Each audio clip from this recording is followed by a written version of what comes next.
Bonne fin d'après-midi à tous et bienvenue à Twilight sur CRTV News. Ce soir du 2 septembre 2020, nous parlons de la solidarité nationale face aux maladies alors que le gouvernement vient de signer une convention de partenariat avec une entreprise pour la mise en œuvre effective de la couverture santé universelle.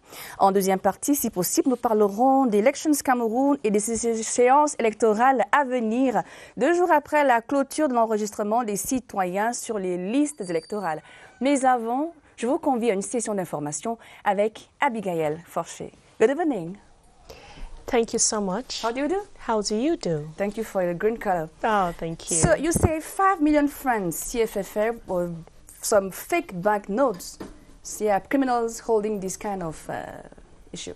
Yes. And the gang of counterfeiters plan to produce 12 million francs CFA for their different operators. The head of the police unit told reporters today in Yaoundé, police of the 4th Central Police District at Ekunu have nabbed a gang of 6 in possession of 5 million francs CFA fake banknotes. The National Charter for Small and Medium-Sized Enterprises will soon go operational. A ceremony to present an advanced text took place this Wednesday under the auspices of the Minister of Small and Medium-Sized Enterprises here in Yaoundé. Details with Beatrice Ngo.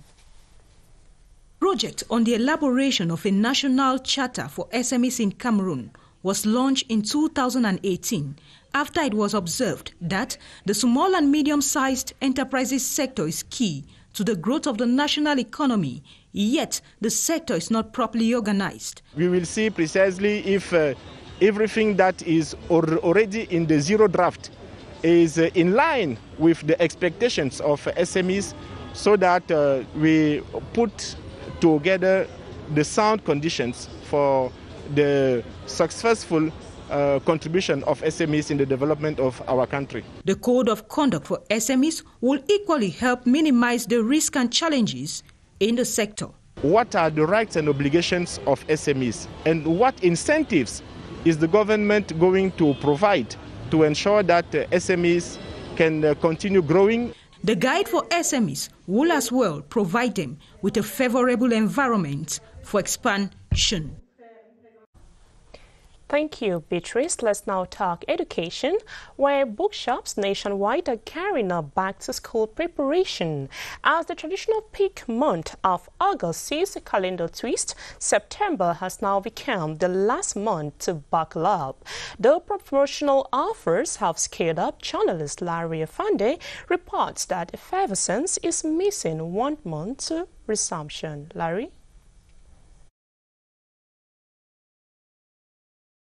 After midday, and this is the first client, the available stock doesn't meet zealous customers. This year, we are just out for one, I'm out for formality. Just out to get some books, just some books that children should be happy that they are going to go to school. But for their fees, I don't think that I personally will go ahead to pay the fees. No fewer than basic exercise books are obtained, but no attempt for textbooks yet. Turnout is lackadaisical. I'm not quite prepared yet. I'm not prepared yet. These shops have been running all year and their deal hasn't been good. As the traditional peak month of August sees a calendar twist, September becomes the last month to buckle up. Even at that, the effervescence in bookshops is missing 1 month to resumption. Larry Afande reports in there. The event planning sector is gradually picking up after the relaxation of restriction measures due to the coronavirus. Indeed, the holidays and other festive events require close contact, something prohibited in the fight against the pandemic. The professionals of the event who had temporarily stopped work have resumed back to work and effectively. Laurel Bateaya visited some of these agents and now put together the following report. Business persons involved in Kertri, Inadeko, an animation of ceremonies in the central region of Cameroon, are gradually resuming their activities after a hold for sometimes due to the coronavirus pandemic. It is easy now, but for the beginning of the coronavirus, it was so difficult. Before there was days that I could not even work 1,000 or 500, but now there are days that I can make 10,000. 20 or 30. Measures put in place by the government to stop the spread of the coronavirus has made their job easier as they make more profit than before. So Cameroon food in promotion out of the country is a kind of competition we need to... Oh yes, Giselle.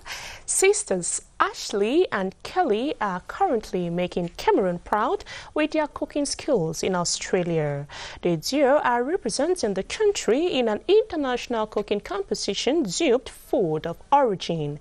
As they impressed the judges in the first round of the competition last Monday, Kelly and Ashley are hoping to bring back home a cash prize of $100,000. Details with Annabella Tabby. Cameroon.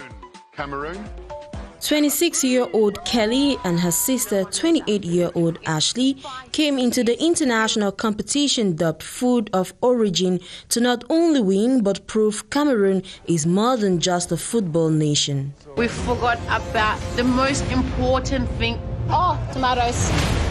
Take it off, take it off. We forgot about the tomato stew for the jollof rice. Oh my God, no way. Despite the pressure, the Cameroonian sisters made their points clear as they impressed the renowned judges and master chefs with their first main course in the competition. Delicious, well-balanced. That chili sauce, you need to bottle that, you need to sell it. You're going to make money out of this. Cameroon? Yes, yeah. Boom! The competition, which began on 30th August 2020 in Australia, is scheduled to run for 3 weeks.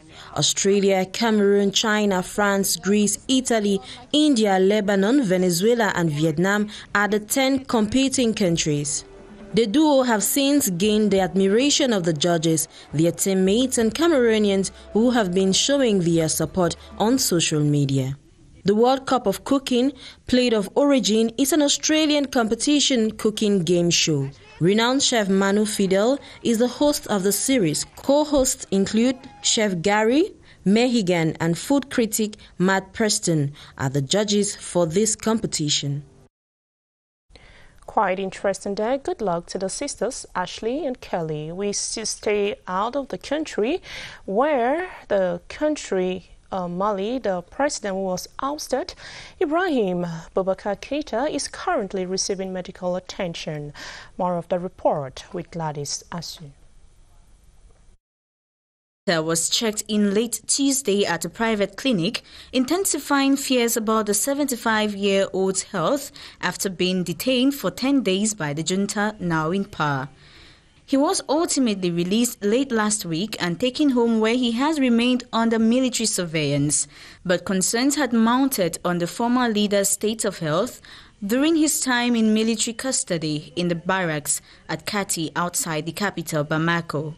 Following his resignation on the evening of August 18, the international community decried his ouster and arrest by the military, while regional bloc ECOWAS called for his reinstatement. Keita, however, is believed to no longer be interested in staying in power. His present condition is not yet known, and it is unclear whether he would be evacuated abroad for medical treatment given the circumstances.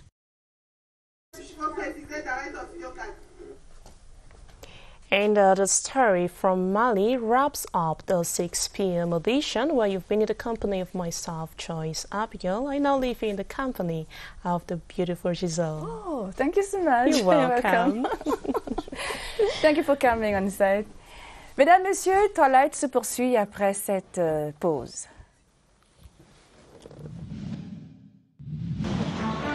Retrouvez toute l'actualité sur l'environnement. Apprenez les éco-gestes et la main dans Planète Bleue pour un monde qui respire. Planète Bleue sur CRTV News.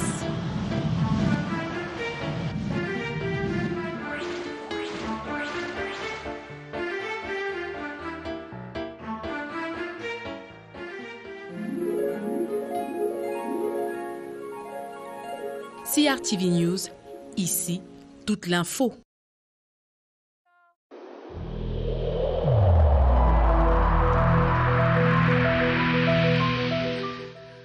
Je demande par ailleurs aux personnes testées positives de respecter scrupuleusement les règles de confinement.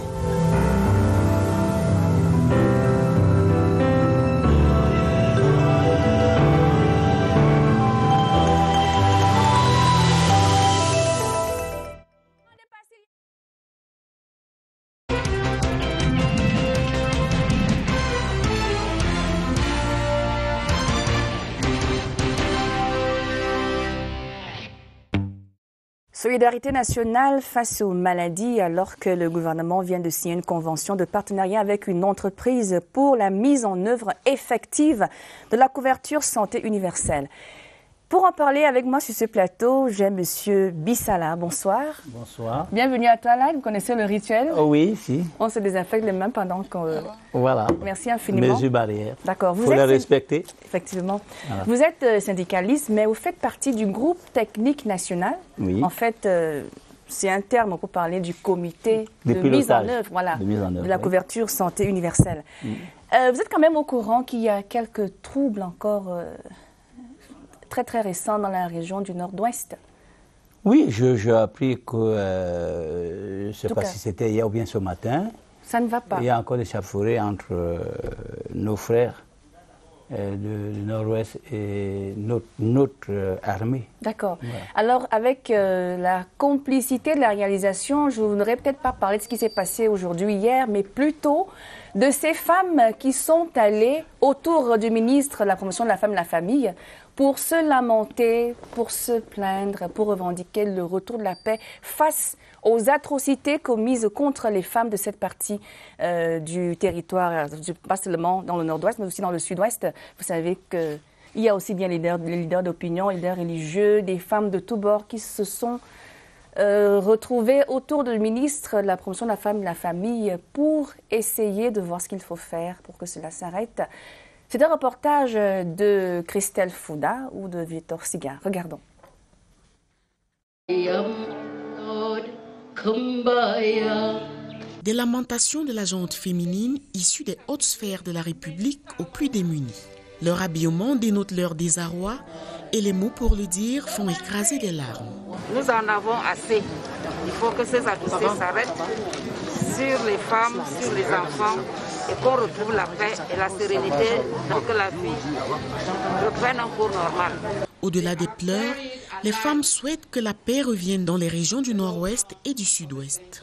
Cette manifestation intervient une semaine après que les patriotes indomptables aient demandé que les commanditaires de ces assassinats soient rapatriés pour répondre de leurs actes.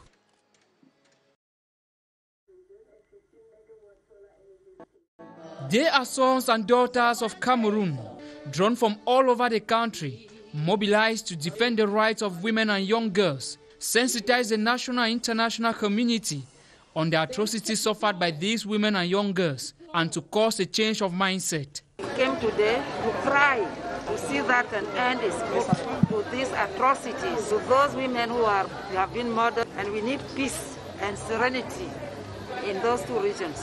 It should come to an end. In songs and messages of peace, the leaders paid tribute to departed victims of the violence like Florence Ayafo, Mba Trijo in Bamenda, and Comfort Tumasam in Moyoka, all savagely murdered. They also rekindled the hope in the hearts of those still suffering, as well as the family members of the deceased.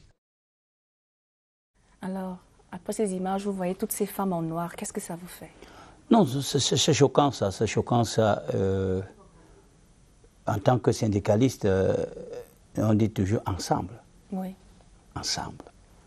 Donc je pense pour ma part que nous devons vite comprendre que même si nous avons des différences, et nous devons à un moment donné nous accepter. Et nous accepter veut dire que nous devons nous asseoir et reconnaître les valeurs des uns et des autres, essayer de faire la synthèse de nos valeurs et pour qu'on puisse avancer. Et la violence ne pourra pas nous amener Bien loin. Bien loin.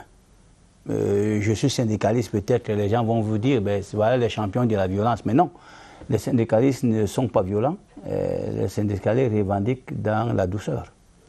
C'est de grands rhéteurs. Voilà. Donc, nous n'avons que notre parole pour essayer de, comme arme. Donc, je pense, pour ma part, que nous pouvons dire que ça suffit. Ça suffit comme ça quand la femme verse les larmes.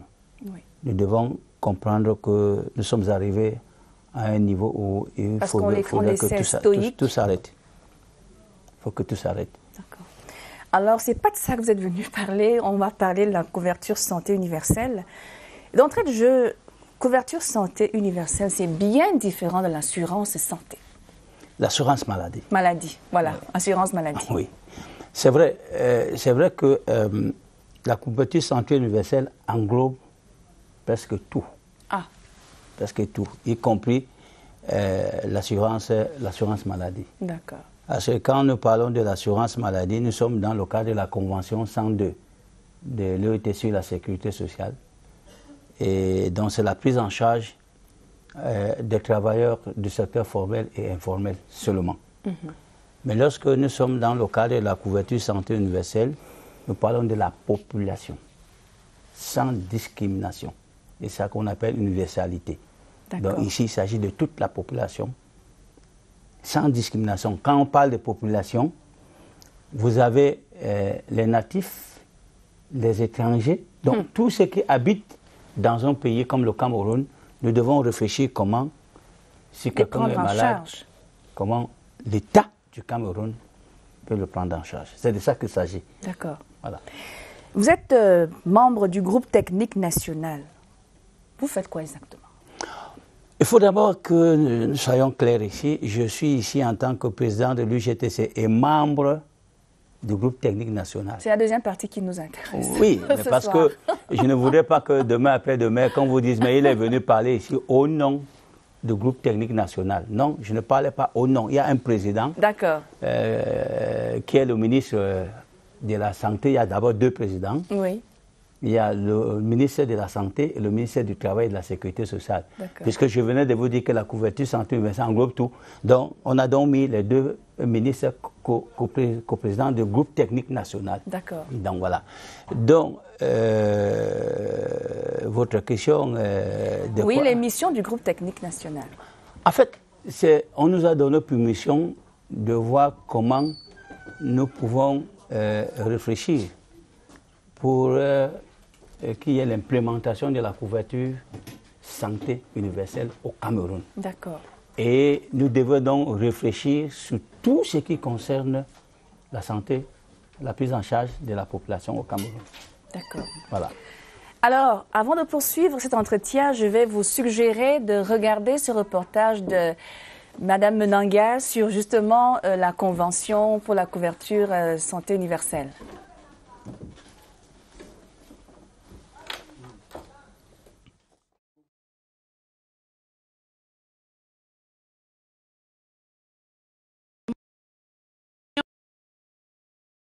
L'accès équitable aux services de santé, quels que soient les moyens financiers, c'est un nouveau chapitre qui s'ouvre dans le grand livre du septennat des grandes opportunités.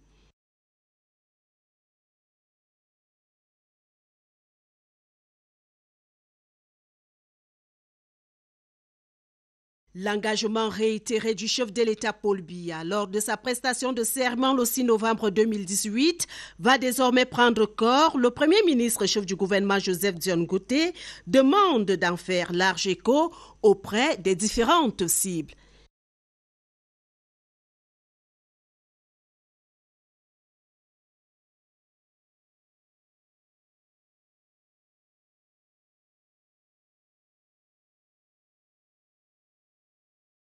L'événement s'est déroulé en présence des témoins privilégiés, dont le partenaire sud-coréen.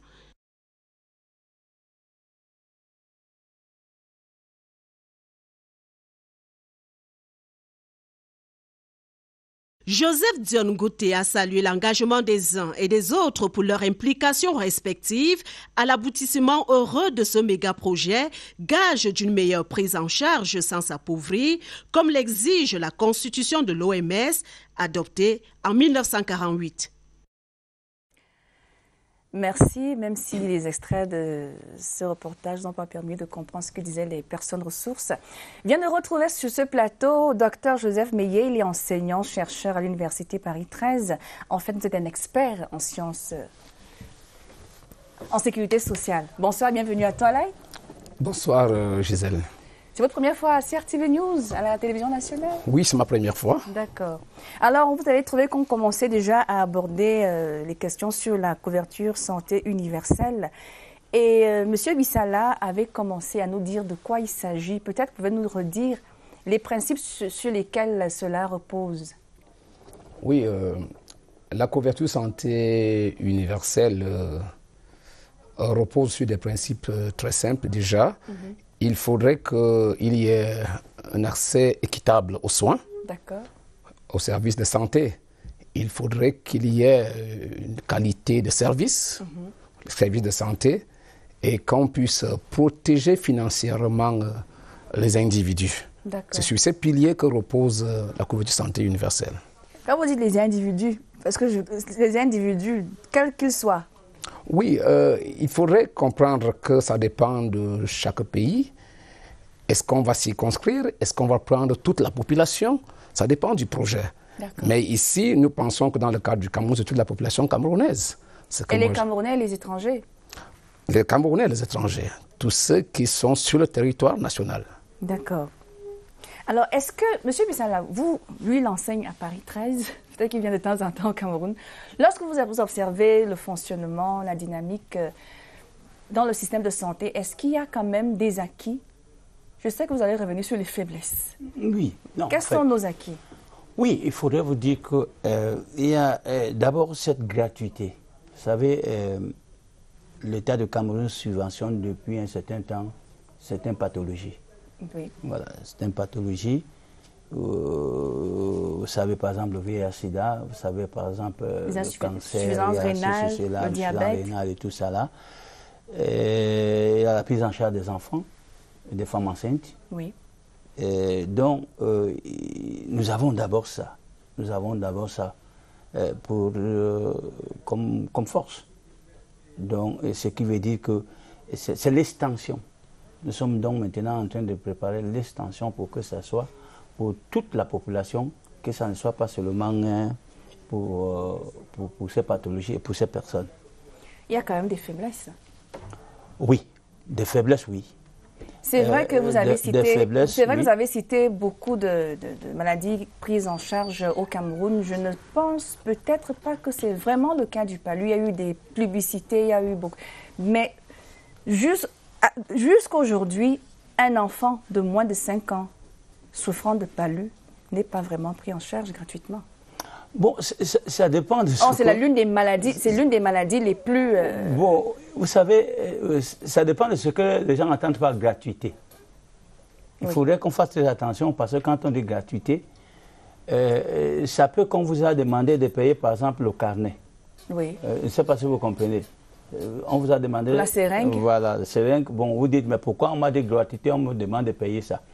Mais normalement, en ce qui concerne les remèdes, ce qu'on devait faire exactement, que quand vous arrivez dans un hôpital public et que votre enfant a le palu, si vous avez acheté votre carnet et que vous êtes déjà dedans, on ne peut plus vous donner l'ordonnance pour aller acheter les remèdes à la pharmacie. Donc on va prendre les remèdes pour soigner l'enfant.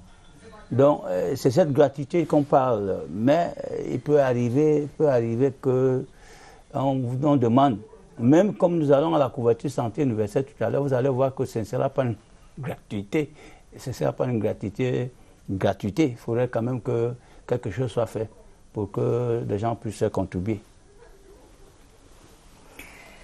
Alors, le 27 août dernier, sauf si je me trompe, il y a donc eu la signature de convention de partenariat entre le gouvernement et une entreprise privée qui doit s'occuper de la mise en œuvre effective de cette couverture santé universelle, mais apparemment, c'est comme si on allait vite en besoin. Il doit y avoir des préalables. Peut-être que vous pourrez répondre à cette question, des préalables pour que ce système, nouveau système, soit efficient et pérenne. Oui, je pense que on peut le dire qu'on est allé très vite en besoin, mais ça dépend. D'accord. Ça dépend. Aujourd'hui, ma position est que le gouvernement a choisi une option. Nous devons faire confiance au gouvernement. Oui. Il faudrait juger le maçon au pied du mur. Il est vrai que, même s'il faut attendre juger le maçon au pied du mur, il faut relever que c'est un projet très délicat. Oui. Un projet qui touche la santé des Camerounais. Je voudrais vous dire qu'il est tellement délicat qu'il faut prendre en compte les risques qui tournent autour de ce projet. Partons du simple fait que nous vivons depuis les indépendances jusqu'à aujourd'hui, les Camerounais se soignent eux-mêmes. En dehors de quelques pathologies, comme a cité M. Bissala, qui sont prises en charge par l'État. Et ces Camerounais sont déjà habitués dans ce système-là. Aujourd'hui, on nous dit on va nous soigner gratuitement, même si nous mettons le mot gratuitement entre guillemets. Alors, il faudrait qu'on prenne vraiment au sérieux tout ce qui peut être comme risque. Oui. Pour que, en lançant le projet, qu'on ne se trouve pas confronté à certains risques qui vont faire échouer, les obstacles qui vont faire échouer le projet. C'est ça notre crainte aujourd'hui. De votre côté, en tant que membre du groupe technique national, il y a des préalables, alors des conditions qui ne sont pas totalement remplies. Je le dis encore, je ne mets pas le gouvernement du Cameroun au tribunal. Oui. Il faudrait que ce soit clair. C'est un travail d'équipe. Depuis que je prends position là, il y a des gens qui pensent que nous sommes en train de mettre des freins. Non. Il faut dire les choses telles qu'elles sont. D'accord. Alors, lorsque vous traitez avec un syndicaliste quelque part, attendez-vous que ce syndicaliste va dans la droiture. Et c'est de ça qu'il s'agit. Donc, je dois dire exactement ce qui se passe. Alors, lorsque le gouvernement, l'État du Cameroun, on n'est pas confondre avec le gouvernement. Oui. Ce sont ceux qui administrent. Voilà. Lorsque l'État du Cameroun a accepté l'offre de l'OMS, oui. La couverture santé universelle, ce n'est pas une affaire du Cameroun. C'est l'affaire de l'OMS qui concerne la planète. Et dans chaque pays, on est en train de mettre sur pied cette couverture santé universelle. Donc lorsque l'État du Cameroun a donc adopté et que nous devons aller vers cette couverture santé universelle, l'État du Cameroun a mis sur pied ce que nous appelons un groupe technique national qui est composé de représentants tripartites d'ailleurs, de représentants du gouvernement, dont le service du Premier ministre est représenté, le ministère de la Santé, le ministère du Travail, le patronat, les travailleurs, les organisations internationales comme qui sont l'OMS, le BIT, tout le monde est là-dedans. On nous a donné un cahier de charges. Nous avons mis sur pied près de 8 sous-groupes. Aujourd'hui, 6 sous-groupes ont déposé leur rapport. Au moment où je vous parle, des paniers de soins, des pathologies, nous avons tout est fini. Il nous restait 2 sous-groupes qui on aurait travaillé, mais que le groupe technique n'a pas encore validé le rapport. Alors, c'est le sous-groupe question juridique. Oui. Là, le sous-groupe question juridique devait d'abord plancher sur la loi sur la couverture santé universelle et le texte sur la création de l'organisme chargé de la couverture de santé universelle. La dernière session au mois de à l'Assemblée nationale n'a pas traité de ce... Non, à mon avis, parce que ce document, le sous-groupe a travaillé, je dis qu'on ne l'a pas encore validé ça au niveau. Le sous-groupe a travaillé, mais le groupe technique national n'a pas encore validé. Et il y a aussi un sous-groupe en ce qui concerne la stratégie de financement. Nous avons la stratégie de financement de la santé 2016, 2020, 2030. Et là-dedans, il était question d'arrêter les cotisations. Jusqu'au maintenant, on va dire, les travailleurs vont cotiser comme ça, les employeurs vont cotiser comme ça, les autres vont cotiser comme ça. Nous avons encore un autre sous-groupe qui était chargé dont le ministère des Affaires sociales avait la responsabilité de voir les personnes vulnérables, donc les personnes qui ne vont pas payer, mais que l'État va payer à leur place. Vous voyez que vous suivez. Oui. Donc, le ministère de la Santé était donc en train de redéfinir la vulnérabilité des personnes vulnérables pour qu'on essaie de voir exactement comment nous allons voir comment ces personnes-là seront prises en charge. Alors, une fois terminé, on devait donc déjà adopter ça au niveau du groupe technique. Nous devons descendre sur le terrain. Il faudrait que vous me suivez très bien. Descendre sur le terrain, rencontrer les autres membres de la population pour les sensibiliser, prendre leur avis sur les rapports que nous avions, et revenir ici au niveau du groupe technique, introduire les inputs que nous avons recrutés sur le terrain, adopter, remettre au gouvernement pour pouvoir maintenant prendre donc le cheminement. Donc, dans ce qui concerne nos travaux, dans la réflexion de la prise en charge de la création d'un organisme de sécurité sociale, comme M. Meyer vient de le dire, il y a une option de gouvernement. Ça veut dire que si on avait fini, maintenant nous sommes au niveau de l'option de gouvernement. Nous avons dit qu'il faut créer un organisme de couverture de santé universelle. Le gouvernement dit, ça va me permettre très lourd, mais je vais donner ça à une société. Je ne sais pas si vous comprenez. Je vais donner ça à une société. Qui doit prélever des droits aussi. Libre au gouvernement, qui est responsable devant l'État. Vous devez choisir. Loin de nous, de venir dire, nous ne sommes pas d'accord. Donc ces préalables ne sont pas encore finis. Que subitement, non, on retrouve qu'on est en train de parler d'une société. Et lorsque nous lisons Cameroun Tribune, nous voyons que la société, dans les interviews, nous dit « Je vais faire ce que le groupe technique national, je ne sais pas si vous voilà. » Oui, enrôler les populations. C'est là notre peur. Oui. Et ce qui fait aujourd'hui, pourquoi nous autres nous prenons la parole? Ce n'est pas pour faire quoi. C'est parce que, au fur et à mesure que nous travaillons, moi j'appartiens au groupe travailleur, je faisais le compte rendu au groupe travailleur. En aucun moment je n'ai parlé d'une société au groupe travailleur. Tout le monde sait exactement. De toute façon, si ce n'était pas la Covid-19, qui a commencé au mois de mars au Cameroun, je vous aurais dit que nous serons déjà, parce que le deadline était le 1er janvier 2021. Oui. On devrait déjà finir. Et je vais d'ailleurs vous dire que dans ce qu'on a prévu, il était question d'utiliser près de 500 000 jeunes dans le cadre de contrats de travail à durée déterminée pour aller faire les sensibilisations dans les communes.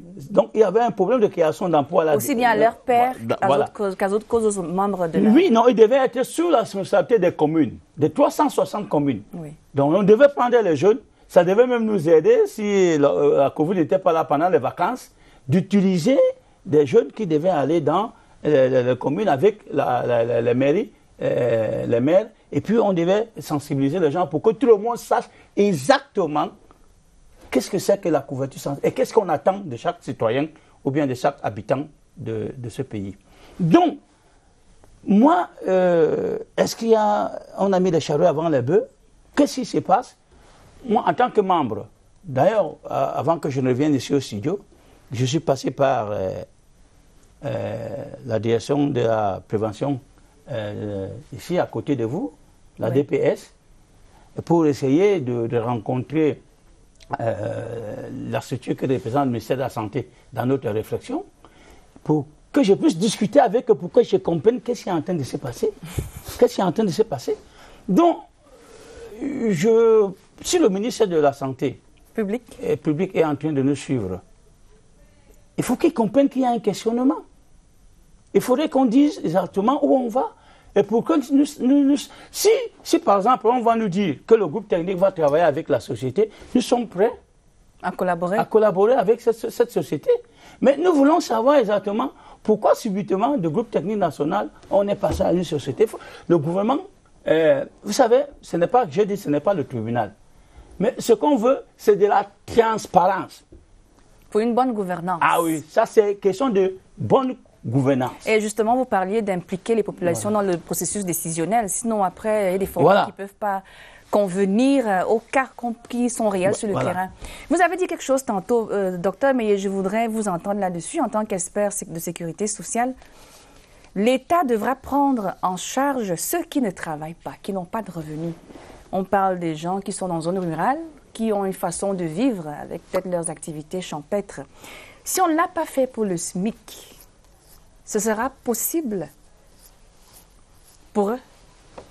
Gisèle, je pense que nous sommes en train d'arriver, parce que d'entrée de jeu, j'ai dit, le problème qui nous intéresse à notre niveau, c'est de maîtriser les risques. Oui. Ce n'est pas pour nous qu'on remette la gestion à une structure privée. Je dis c'est l'engagement du gouvernement. Et comme l'a dit M. Bissala, le gouvernement répondra. Mais pour le moment, nous sommes les observateurs. Nous sommes positionnés. Et nous observons ce qui se passe. Observateur et peut-être conseil aussi. Je vais essayer de vous dire, en 2009, nous sommes sur le terrain depuis. Oui. Je suis le président directeur général de l'Institut régional d'études supérieures en sécurité sociale, IRES Cameroun. Oui, ça veut dire en 2004, quand l'idée de faire l'extension de la sécurité sociale arrive au Cameroun, nous, on se précipite de créer déjà une école pour former les jeunes Camerounais. Alors, aujourd'hui, nous sommes à 2800 jeunes Camerounais. Oui. Je voudrais vous dire que 2800 jeunes Camerounais, c'est 2800 mémoires de recherche sur le domaine de la sécurité sociale. D'accord. C'est une banque dans notre école. Nous l'avons fait. Nous attendons qu'à un moment venu, le gouvernement pourra au moins nous solliciter, car c'est une expertise. Nous laissons ce côté. Vous avez été proactif. On a été proactif. Alors, l'année passée, en 2009, nous avons créé... 2019, excusez-moi. Oui. Nous avons créé un groupe de recherche. Un groupe de recherche sur la question de la couverture santé universelle.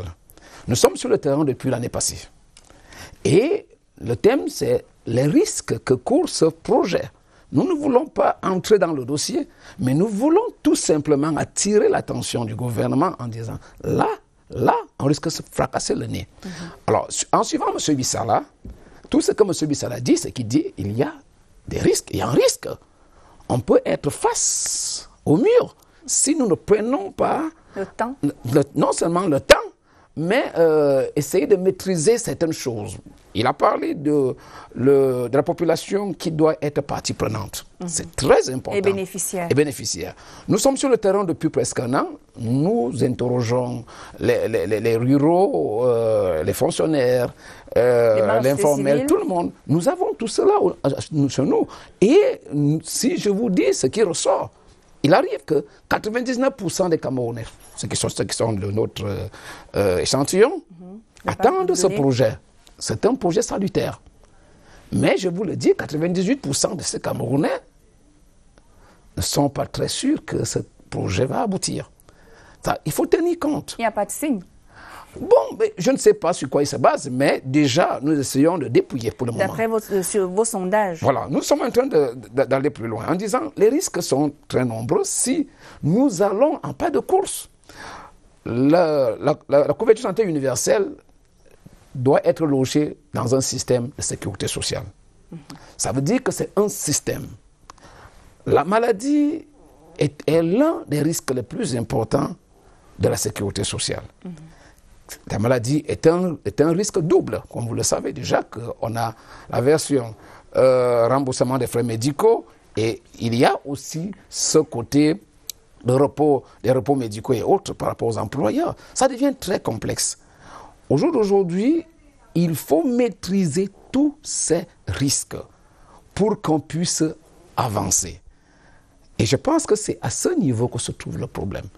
Nous avons lancé l'étude et nous avons dit au gouvernement qu'en janvier 2021, nous allons présenter non seulement les risques pour le projet, mais présenter un projet. Justement, j'allais vous demander quelle est la démarche que vous avez eue vis-à-vis du gouvernement. Nous avons saisi le gouvernement officiellement. Nous avons saisi tous les ministères qui sont impliqués dans le comité national. Nous avons saisi des directions générales et nous leur avons dit, nous sommes en train de mener une étude. Oui. Le moment venu, en 2021, on va vous remettre la copie. Et encore, on va proposer un modèle. Est-ce qu'il ne sera pas tard? Puisque là, on est dans le processus d'élaboration. Donc, tout conseil, tout avis peut être exploité positivement. Si on était en train de prendre un chemin qui n'est pas efficace, on peut rectifier le tir. Oui. La couverture santé universelle est un processus. Il faudra du temps. Même si c'est lancé, on va corriger. On pourra corriger. Mais je pense que... C'est quand même un investissement de, on a dit quoi, 1300 milliards. Vous dites qu'on va corriger. Mais vu que nous ne décidons pas, nous ne sommes pas des décideurs. Nous sommes tout simplement ceux qui vont attirer l'attention en disant, là, il y a un risque. Et à la suite, je pourrais énumérer certains à l'avance. D'accord. Oui, monsieur... je veux répondre à votre... Vous avez parlé de comment on va prendre les personnes vulnérables. Oui. Non, mais sinon, c'est très simple. C'est très simple. Il y a des personnes qui ne vont pas payer. Il y a des personnes qui ne travaillent pas, il y a des invalides. Pourtant, on demande de cotiser. Tout le monde doit cotiser et la carte est obligatoire. Non, il y a ces cotisations obligatoires, comme dans le cas de la sécurité sociale. Oui. C'est obligatoire. Ce qui veut dire que il y aura des personnes qui auront des cartes. Même si vous êtes invalide et que vous avez votre carte d'handicapé, il y a des personnes invalides que vous pouvez présenter partout pour qu'on vous soigne, parce que là, c'est l'État qui vous prend en charge. Donc là, il n'y a pas de problème. Mais je veux revenir après, monsieur, mais c'est pourquoi j'ai dit ici, vous voyez, vous comprenez donc maintenant. Je dis que lorsque le groupe technique, lui, il dit qu'il a envoyé au ministre, il l'a envoyé aux deux ministres. Non, il était question que le groupe technique, quand nous allons finir de travailler, nous mettons tous les rapports à la disposition de la population camerounaise pour que tout le monde puisse recevoir tout ce que nous avons et que les gens puissent faire des propositions, des autres propositions. Nous devons rencontrer, par exemple, dans le cadre de GTN, nous devons rencontrer, par exemple, l'Institut, les universitaires et tout le monde devait être rencontré et les gens devaient nous faire des propositions. Ça veut dire que vous ne vous connaissez même pas. Il ne devait pas avoir d'autres réunions. Ça veut dire que lorsque le groupe technique va finir et qu'on prenne encore nos documents et qu'on a le charcuté quelque part. Pourtant, il faut une synergie. Voilà. Donc, tout le monde devait... Je dis qu'on devait déjà finir. Tout était déjà... Les programmations des rencontres étaient déjà là. Je crois que c'est la COVID-19 qui a fait à ce que, jusqu'à ce jour, nous n'avons pas continué les... Alors, Monsieur Bissala, dites-moi, il y a quand même des modèles en Afrique qui ont réussi à implémenter ce système. On parlait du Rwanda tantôt. Oui. En fait, il faudrait ce que je dise ici parce que nous avons envoyé des équipes de part dans le continent africain et en Europe. Des équipes sont sorties. Les membres du GTN pour aller voir exactement comment ça se passe. Ça se fait ailleurs. Voilà. Oui. D'ailleurs, je dis ici, moi-même, dans le cadre de mes responsabilités de secrétaire général de l'Union de conférences syndicales du travail de la CEMAC, j'ai envoyé des travailleurs au Gabon pour aller voir exactement comment le système gabonais fonctionne. Donc, l'État a envoyé des gens au Maroc, en Tunisie, les gens sont partis, les Rwandais sont venus ici, il y a un Rwandais qui est venu ici voir ce que nous étions. Ça fait, je crois que c'était au mois de février, je ne sais pas si c'était encore quand, nous étions avec ce Rwandais-là pour essayer de voir exactement ce qu'on... Donc, il y a... Mais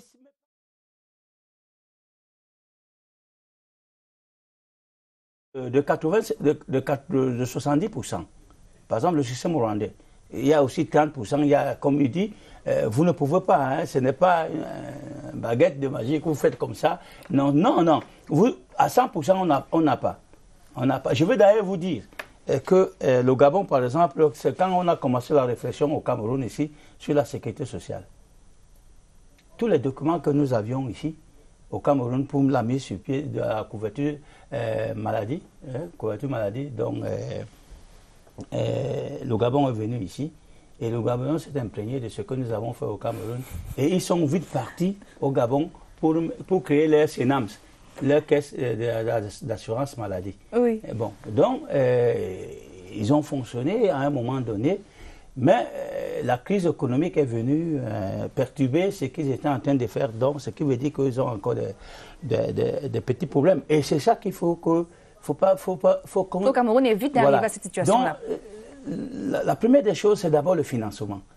Il faut être sûr du financement. Et être sûr que ce que vous allez attendre de l'épargne, dans des cotisants, que ça va arriver. Être sûr qu'à un moment donné, l'État va verser ses contributions. C'est ça qui fait la force de la maladie. Parce qu'à un moment donné, vous savez, nous aurons des hôpitaux publics et privés, hein, oui. Des cliniques et tout le monde. Ça dit que nous avons déjà un document qui va dire aujourd'hui comment on va faire pour choisir que c'est tel. Ce n'est pas tout le monde qui sera là-dedans. Il y aura des hôpitaux qui vont... seront agréés compte tenu des critères d'accréditation que nous avons arrêtés. Oui. Donc, ce qui veut donc dire que le moment venu, quand il faudrait payer ces hôpitaux, aller payer les trucs qu'on vient de dire, il n'y a pas d'argent. Non, il faudrait voir qu'on ne s'amuse pas avec la maladie. Ah non? Non, là, on ne s'amuse pas. On peut s'amuser avec tout, sauf la santé. Sauf la santé. Mesdames, Messieurs, je vous propose de prendre une pause et on va poursuivre cet entretien.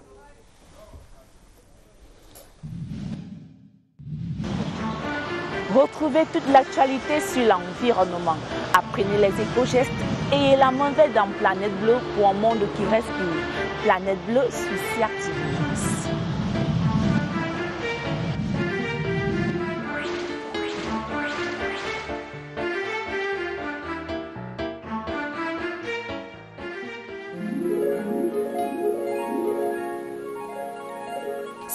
News. CRTV News, ici, toute l'info.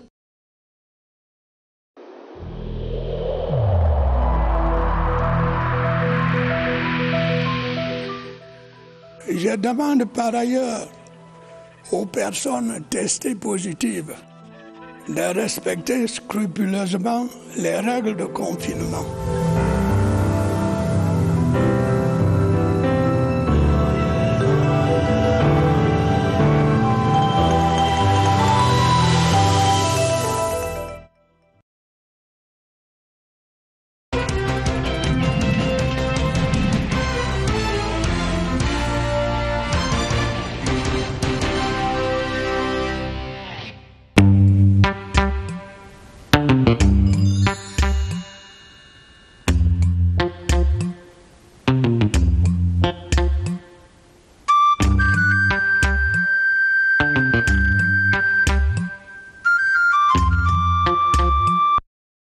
Si vous nous rejoignez à l'instant, vous regardez Toilette et en ce moment, nous parlons de la solidarité nationale face aux maladies.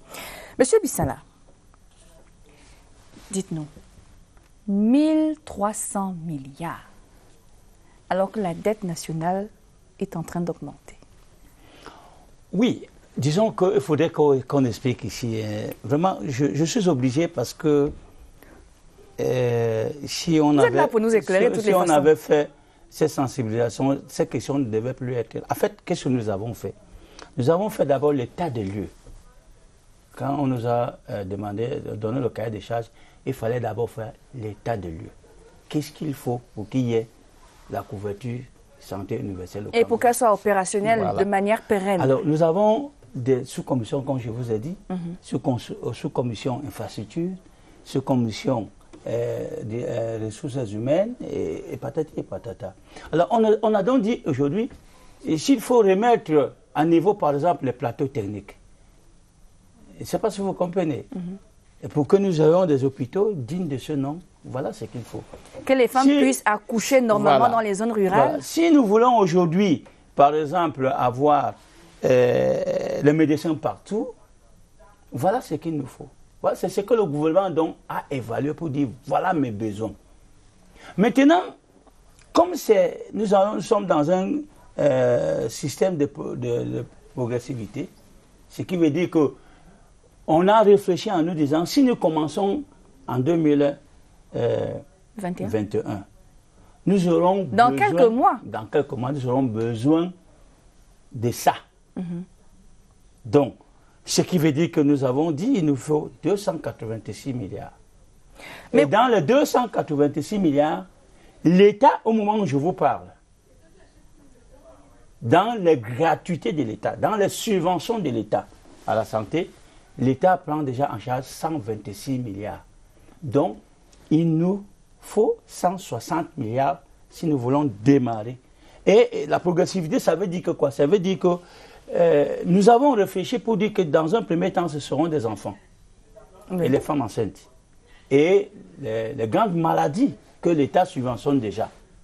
Je ne sais pas si vous comprenez. Tout à fait. Donc, au fur et à mesure que nous allons avancer, nous allons prendre pratiquement, prendre en charge.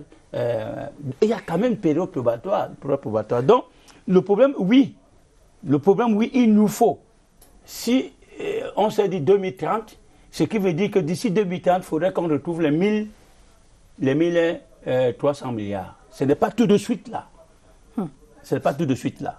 Mais docteur Meillet, la structure, l'entreprise qui doit s'occuper de l'implémentation de la couverture santé universelle promet, cette entreprise dit qu'elle va équiper les hôpitaux. C'est possible pour une entité comme celle-là de le faire tout seul? Oui, je refuse de me prononcer là-dessus parce que je ne sais pas quelle est la capacité de la nouvelle entreprise. New Tech Management. Et je pense que moi aussi, je m'en tiens tout simplement à ce que New Tech nous a dit, que New Tech va équiper les hôpitaux.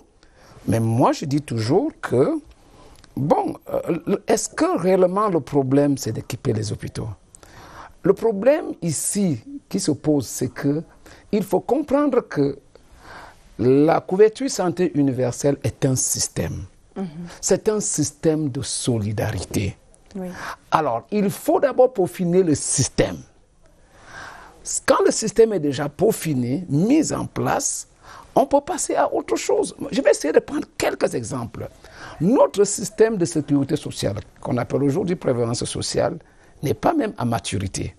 Pourquoi je le dis? Allons dans le recouvrement. Oui. Le recouvrement à la CNPS, excusez si je peux le dire, le recouvrement automatique, ça veut dire des grandes entreprises, oui. On peut se retrouver à 40%. Et il y a 60% des entreprises qui ne sont pas maîtrisées par la CNPS. Qu'est-ce que je voudrais dire? Dans notre quartier, vous avez les bars. Oui. Ça pilule de partout. Ce sont des petites entreprises. Il y a des travailleurs à l'intérieur, mais qui ne sont pas connus.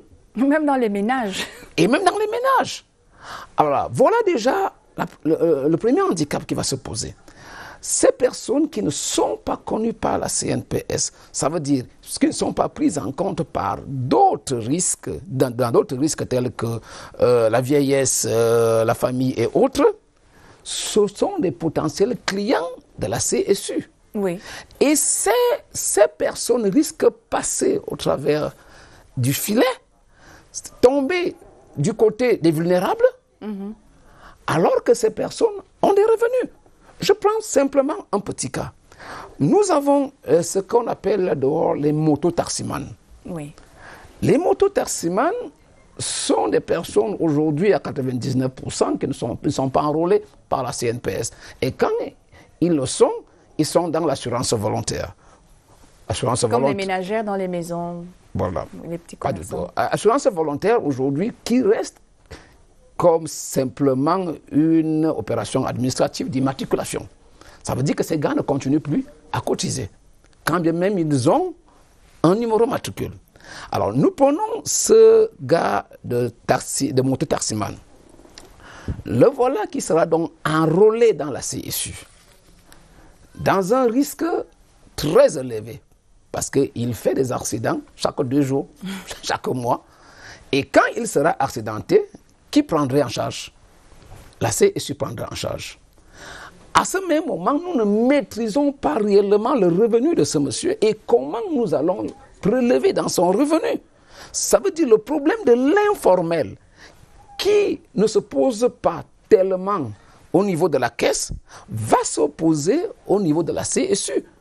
Alors, si on dit que tel n'a pas de revenus, on le balance dans la personne vulnérable, il y aura un poids. Ça veut dire des gens qui auront accès aux soins sans cotiser, quand bien même ils ont des revenus. En voilà un problème très important qu'il faut d'abord résoudre. Et si nous pensons que ce n'est pas un problème, nous allons voir dans la gestion. Tout le monde va passer pour personne vulnérable. Mais au fond, qui est vulnérable à un moment donné? Voilà, autant de problèmes, autant de questions qu'il faut. C'est pour cela que je parle qu'il faut d'abord maîtriser le système. Est-ce que le système est maîtrisé? Moi, je ne veux pas m'occuper des problèmes des hôpitaux et autres. Oui. Mais déjà, j'ai l'impression que le système n'est pas maîtrisé. C'est vrai que vous dites que le système n'est pas encore maîtrisé, mais équiper les hôpitaux, ça peut être salutaire, puisque lorsqu'on a cotisé, on a le droit, parfois même arrogant, d'exiger une certaine qualité de service. J'ai vu que vous voulez réagir au propos du Dr Meillet. Oui, je dirais à M. Meillet que le problème de la sécurité sociale, en ce qui concerne la CNPS, a plutôt un problème, parce que c'est aux employeurs de déclarer, même si depuis un certain temps, on demande aux travailleurs d'aller avec un danger, que lorsque tu vas accuser ton employeur que tu n'es pas immatriculé au niveau de la CNPS, tu peux perdre ton emploi. Non, ici, je viens de dire une chose ici qui est très importante. Je dis qu'il faut la sensibilisation. Je ne sais pas si vous comprenez.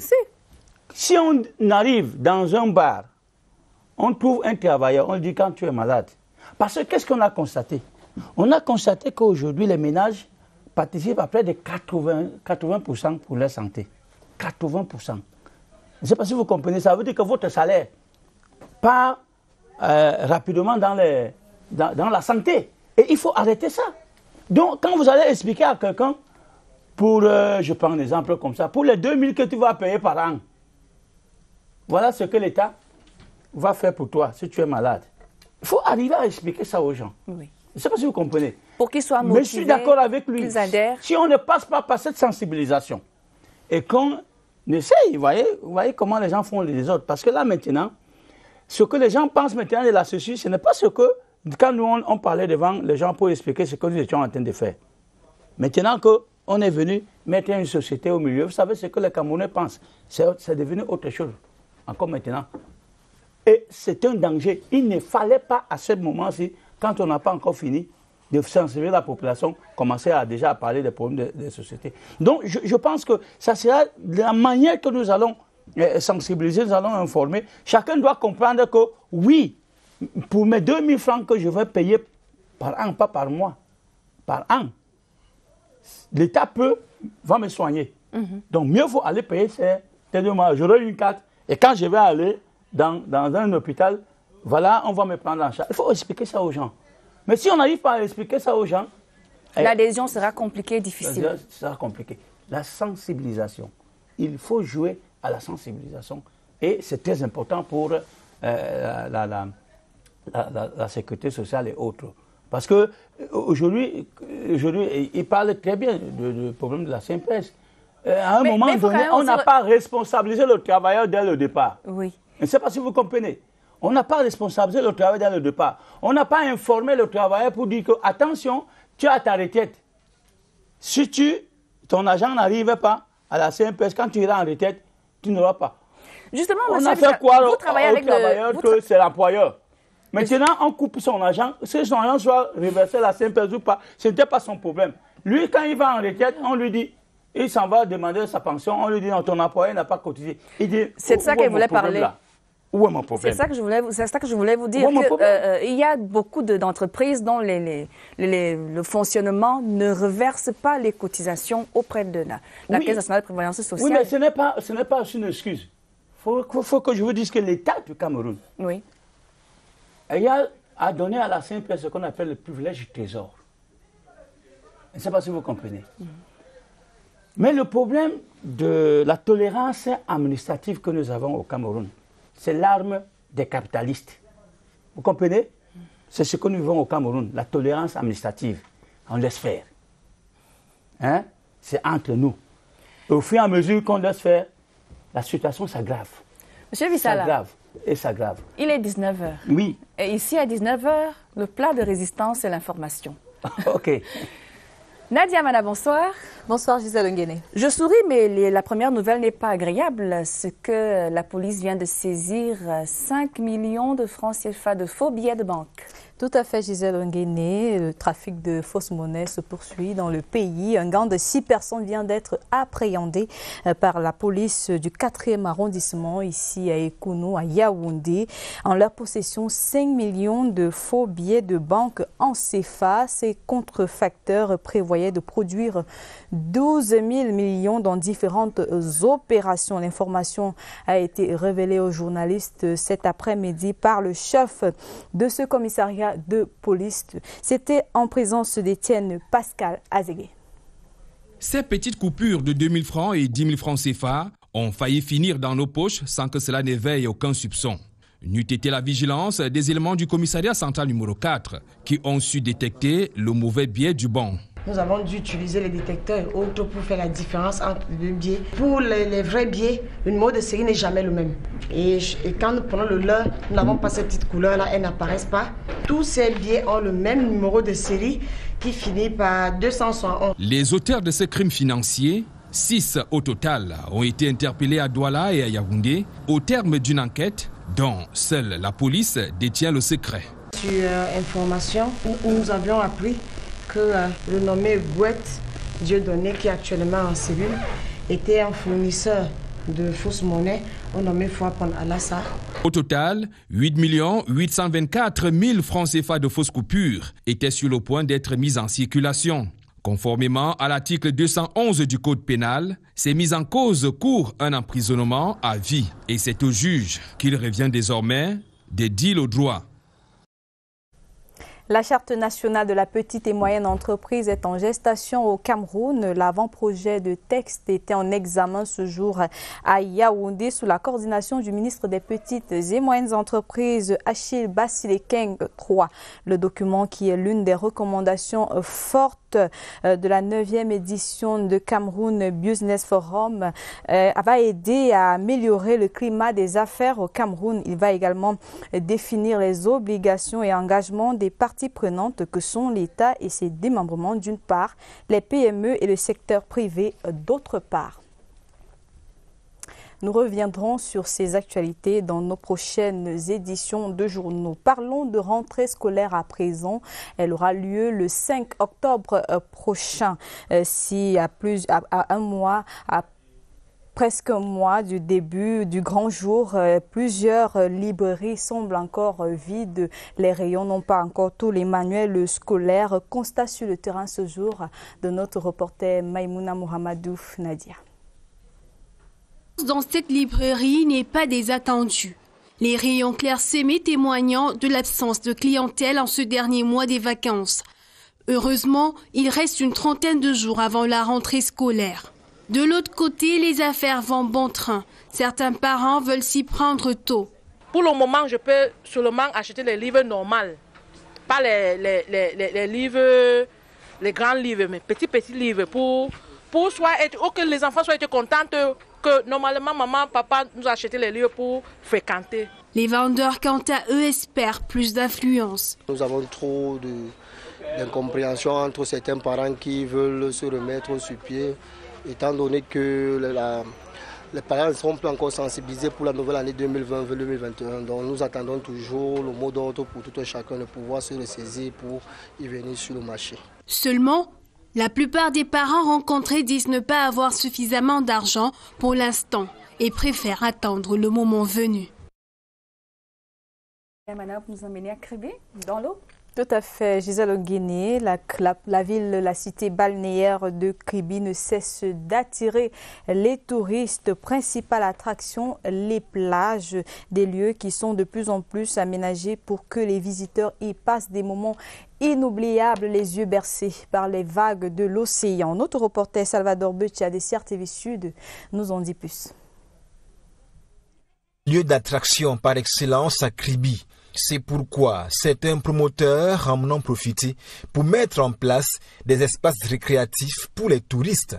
Nous sommes là pour faire bouger le tourisme dans notre ville. Nous avons construit un restaurant haut de gamme avec des glaciers, avec de la musique, avec du karaoké. Les gens pour une soirée, vous devenez star vous-même à Kribi. C'est l'une des plus belles villes du Cameroun. On a vu quelque chose de très beau. Étant placé ici, on a une très belle vue du coucher de soleil. C'est quelque chose de magnifique, c'est très beau.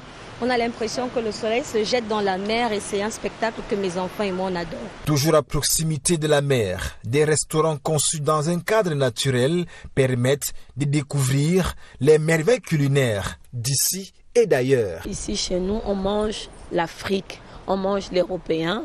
Donc vous pouvez avoir un steak sauce champignon comme vous pouvez avoir du coquille ou du folon ou du ndolé. Kribi, c'est aussi la découverte des sites de rêve à l'instar des chutes de la Lobé et la possibilité de naviguer à l'aide des bateaux apprêtés pour la circonstance. Pour les adeptes des soirées chaudes, ils peuvent agrémenter leur séjour en visitant des cadres adaptés après une journée de balade. Les espaces sont là, nous avons fait assez de lumière, le son est bon, une piste de danse. Kribi, ville portuaire et touristique, une destination de rêve pour des vacances paisibles. Allons à présent dans le nord respirer un peu d'air frais sur les berges de la Benue. Un cadre féerique qui attire de plus en plus de visiteurs qui y trouvent un petit havre de paix. Vous pouvez y passer du bon temps en famille, entre amis. Et c'est pas notre reporter Claver Pascal Ndanga de CRTV Nord qui dira le contraire. C'est désormais une destination très prisée dans le nord. Les berges de la Benue offrent aux visiteurs un cadre réel d'épanouissement tout au long de la semaine, comme les week-ends. Le cadre convivial, il y a du bon vent et nous avons pris quelques photos. On a vraiment trouvé le cadre qui est beau, convivial. Nous sommes à l'aise, libres, en pleine nature, avec du bon vent. Les aménagements réalisés permettent aux familles, couples et amis d'être en harmonie et en immersion dans la nature. On a un pont sur l'eau qui permet à ceux qui ont peur de s'approcher de l'eau, d'être en contact avec l'eau. On a notre mini-plage pour les visiteurs qui veulent se faire bronzer. Et sur le site, on a du bon climat, vu qu'il est à côté de la Benue. Tout en contemplant le paysage pittoresque, les visiteurs ont l'opportunité de savourer les spécialités culinaires locales. Du poulet au dalang, le foleka, la viande du bœuf, du gombo. Il y a aussi le zoom sauté au poisson fumé. Et on fait aussi du poisson au dalang en bouillon. Hormis ça, on a d'autres spécialités, c'est-à-dire étrangères. On y trouve du poisson frais, de la viande du bœuf, de la chèvre, du mouton. Et vraiment, c'est pas uniquement la cuisine du Nord. Les berges de la Benue continuent de s'embellir tout en dévoilant tout son charme aux visiteurs. Alors, au-delà de nos frontières, ça ne va pas vraiment au Mali. L'ancien président a été conduit d'urgence à l'hôpital. Tout à fait, Gisèle. Il a été conduit hier dans un hôpital privé de Bamako et c'était suite à une crise d'AVC. Et selon quelques sources proches, Ibrahim Boubacar Keïta serait actuellement dans un état stable et conscient. Des détails dans ce récit de Claude Sandra de Tout. Le président malien Ibrahim Boubacar Keïta est interné depuis hier dans un hôpital privé de la ville de Bamako. Son hospitalisation a été confirmée au Nord-Sud Journal par des membres de sa famille et des sources infiltrées qui ont également rajouté qu'il a fait une crise d'AVC après l'annonce du décès de son ancien conseiller économique Ibrahim Bokarba. La situation de Ibrahim Boubacar Keïta, âgé de 75 ans, inquiète bon nombre de personnes depuis sa détention par la junte militaire à l'origine du coup d'État. Surtout qu'il est apparu faible lors de la déclaration de sa démission le 18 août dernier. Le journal Jeune Afrique nous informe que le Comité national pour le salut du peuple, en abrégé CNSP, a donné son accord à une évacuation vers l'étranger sous réserve que l'ancien président soit en état de se déplacer. Cette même évacuation à Abu Dhabi, aux Émirats arabes unis, avait déjà été annoncée avec la junte militaire et le CNSP depuis le coup d'État. Voilà donc qui met un terme à ce journal. Restez en compagnie de Gisèle Ongene et de ses invités pour la suite de Twilight. Merci d'être venu. Bonne soirée. Bonne soirée à vous. Mesdames, Messieurs, on va prendre une pause et on revient sur le débat.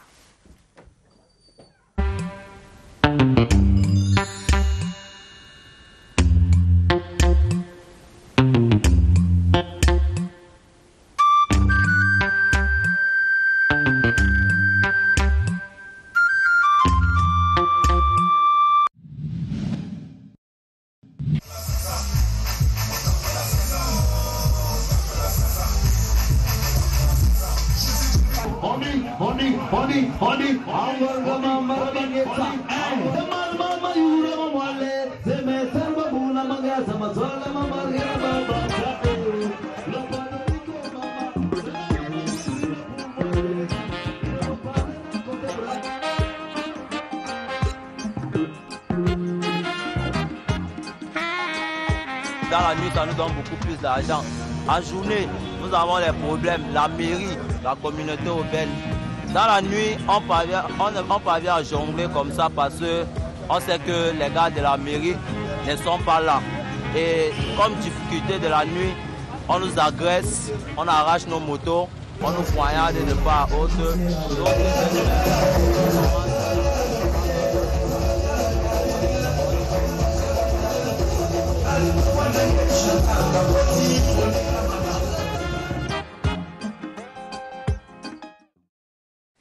Monsieur Bissala.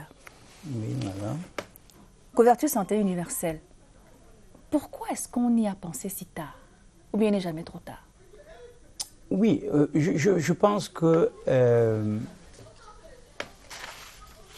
penser si tard, non. Nous étions avec le Bureau international du travail, on parlait beaucoup de la sécurité sociale. Après, on a parlé de la protection sociale. Oui. Après, donc, il y a des réflexions dans le monde depuis, mais il fallait vite passer à l'étape de la couverture santé universelle parce que la pauvreté gagne de plus en plus le monde. Vous savez, il faut être clair, bon, même si les gens le veulent ou pas. Mais ça existait ailleurs et nous, ça ne nous inspirait pas. Le problème que je pose, c'est que le système capitaliste nous a trompés depuis 1989. Parce qu'on nous avait montré qu'avec le système capitaliste, le monde allait se développer. Mais depuis 1989, on ne voit que la majorité, il y a une minorité qui s'enrichit et l'autre majorité, de plus en plus, devient pauvre. Donc, et surtout que les gens n'arrivaient pas à se soigner. Le minimum qu'il faut pour un être humain, c'était. Donc la réflexion, c'était ça, pour qu'on essaie de voir exactement comment faire pour qu'au moins les gens puissent se soigner. Donc c'est comme ça que c'est parti. Et là maintenant, nous sommes dans le cadre de la protection sociale et avec la CSU, c'est là. Et bon, peut-être c'est arrivé, mais tout simplement parce que quand on parlait de la protection sociale à l'époque, les gens pensaient seulement que c'est l'affaire des travailleurs. Vous savez, les gens pensaient que c'est l'affaire des travailleurs. Alors que, par exemple, un pays comme le Cameroun, nous n'avons que 10% de la population active qui se retrouve dans le formel.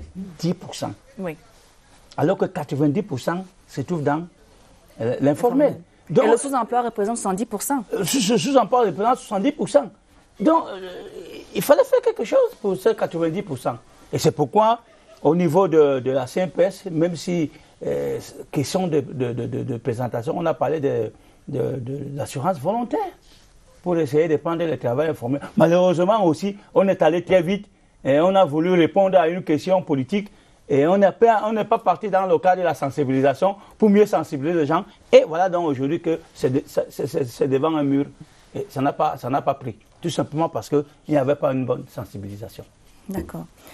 On s'achemine vers la fin de notre entretien. Docteur Meillet, vous aviez un mot qui a marqué votre intervention depuis le début, c'est les risques. Concrètement, est-ce qu'on peut avoir quelques-uns, surtout les plus dangereux? Oui. Un projet ne peut réussir que si nous maîtrisons les risques. Il ne sert à rien de lancer un projet qui va échouer, et surtout que nous le lançons dans un domaine très, très hautement sensible, la santé. Alors, moi je vais essayer, je l'ai déjà dit, et puis M. Bissala l'a déjà dit aussi, le premier risque, c'est la mise en place du système. Oui. Cette mise en place du système, il faut maîtriser le système. Et quel modèle nous donnons aux Camerounais? Parce que si nous ne le faisons pas, il y aura un fiasco. Il faut maîtriser la collaboration de ce système avec le système de la CNPS, ça veut dire avec le système de prévoyance sociale. Existant. Il y a un pont là, à ce niveau. Il faut maîtriser. Il y a un risque au niveau du système de communication. Il a déjà dit, si nous communiquons mal, alors là, c'est un chaos. Troisième chose, il y a un risque au niveau des personnes vulnérables. Qui est personne vulnérable? Nous connaissons bien le Camerounais, nous sommes tous Camerounais. D'ici quelques temps, tout le monde va balancer et tout le monde va devenir personne vulnérable. Opportuniste, oui. Ah voilà. Il faut maîtriser aussi le côté informel. C'est là le plus gros dossier. 80% sont dans l'informel. Oui. Est-ce que nous n'allons pas revivre l'assurance maladie? L'assurance volontaire, où on va enrôler les personnes et on va dire, voilà, 2 millions de personnes enrôlées. Malheureusement, ces personnes n'arrivent pas à cotiser et ces personnes ne sont pas prises en charge. Et là, c'est le plus grand risque que nous courons, c'est l'informel. Quant à, du côté formel, ça va passer. Maintenant, quel autre risque? C'est le risque de la maîtrise des dépenses médicalisées. Alors, est-ce que nous serons capables d'emblée de maîtriser les dépenses? De standardiser les coûts de traitement. Et pour en finir aussi, qu'est-ce qu'on a prévu pour maîtriser la fraude? Nous sommes tous Camerounais. Et corruption, fraude. En voyant tout cet univers, nous disons, notre problème n'est pas de créer une société, de commencer les immatriculations. Ce sont les détails du problème. Il y a du gros problème ailleurs. D'accord. Docteur Meillet, Monsieur Bissala, merci d'être venu. Ne quittez pas, je vais vous proposer de suivre dans quelques instants le supplément de ce jour. C'est le Round-up économique. Regardez.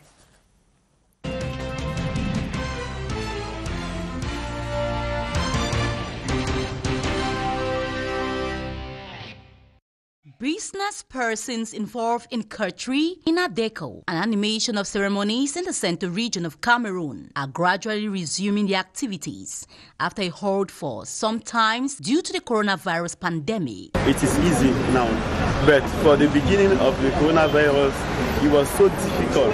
Before there was days that I could not even work 1,000 or 500, but now there are days that I can make 10,000.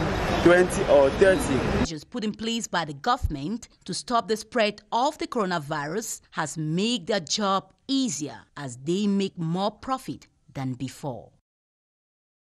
Le coronavirus n'a pas fini de jouer sa partition, mais néanmoins la phase critique est passée.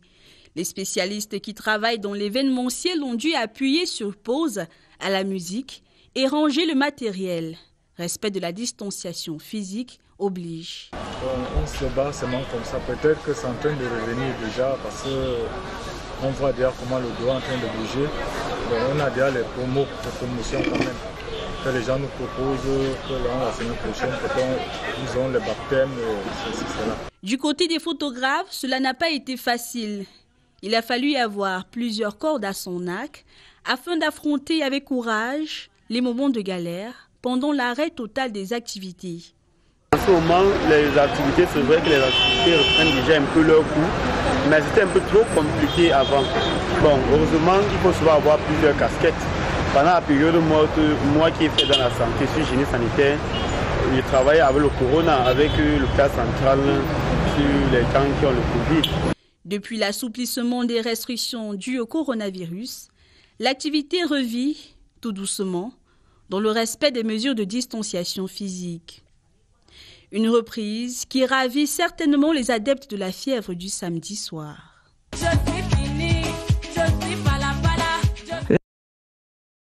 According to the Wall Street Journal, the countries concerned are China, Saudi Arabia, the United Arab Emirates, and Azerbaijan. The Middle Kingdom has moved over the last 5 editions of the report from 90th place to 31st. Azerbaijan rose from 80th to 34th place during this report. In last year's report, the United Arab Emirates was ranked 16th best business environments in the world, down to 22nd 5 years ago. Saudi Arabia's ranking has dropped from 49th to 62nd in the past 5 years. None of the African countries is affected by the irregularities. The World Bank has reportedly said that the reports published in October 2017 and October 2019 could have been affected by these data manipulations, and that due to the audit, the report to be published in October 2020 would be delayed.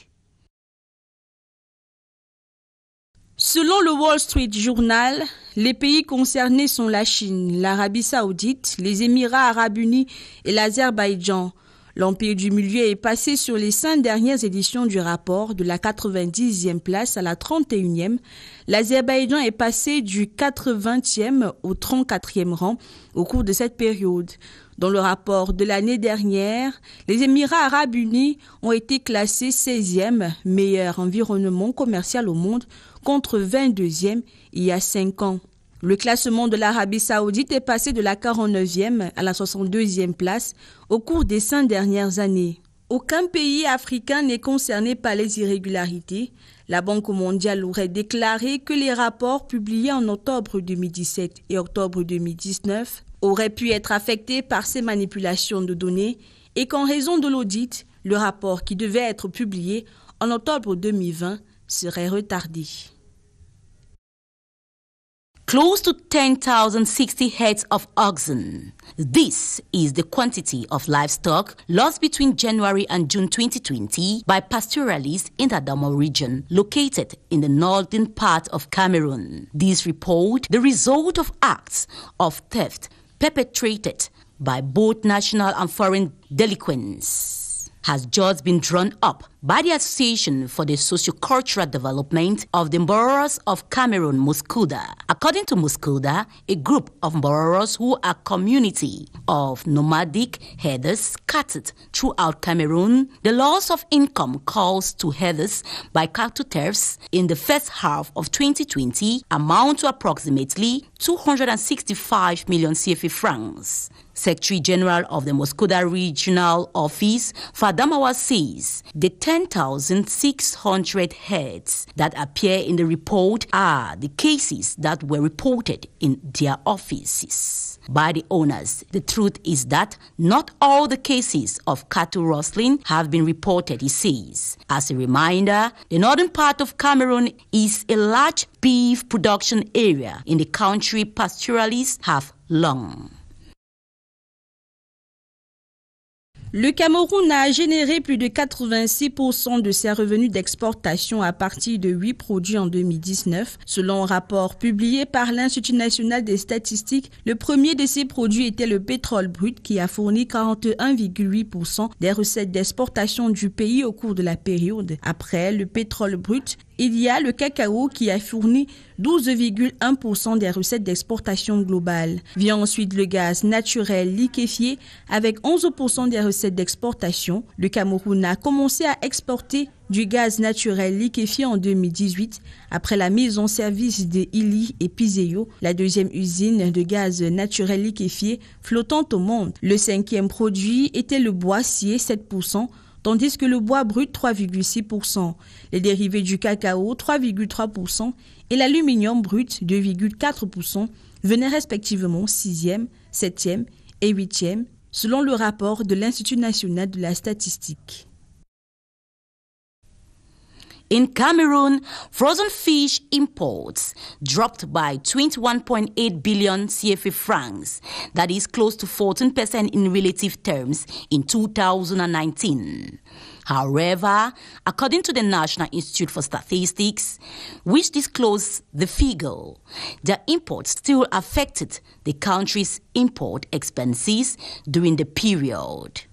It informs fish imports, which represented 3.4% of Cameroon's import expenses in 2019, was the 7th most imported product during the period, even outranked pharmaceutical, which is represented 3.3% of overall import expenses. Let's note that frozen fish and rice are the main food products massively imported in Cameroon. For instance, in 2017, the country spent close to 1,114.3 billion to import close to 181,678 tons of fish. The same source indicates that 50.6% of the operators involved in frozen fish importation source their products from African markets, which gives 12.9% from Europe and 19.6% from Asia.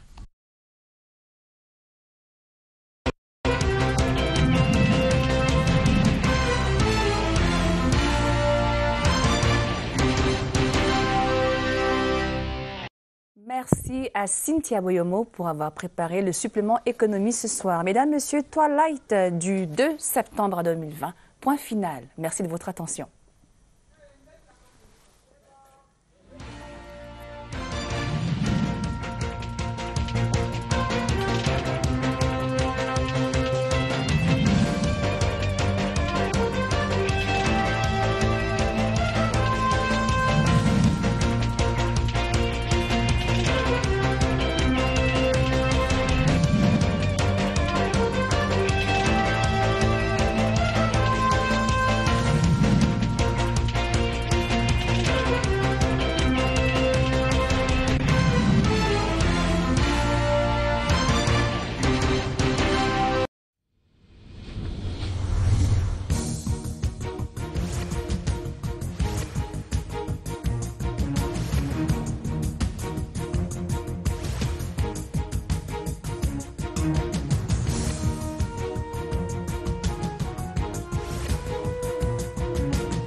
CRTV News, ici, toute l'info.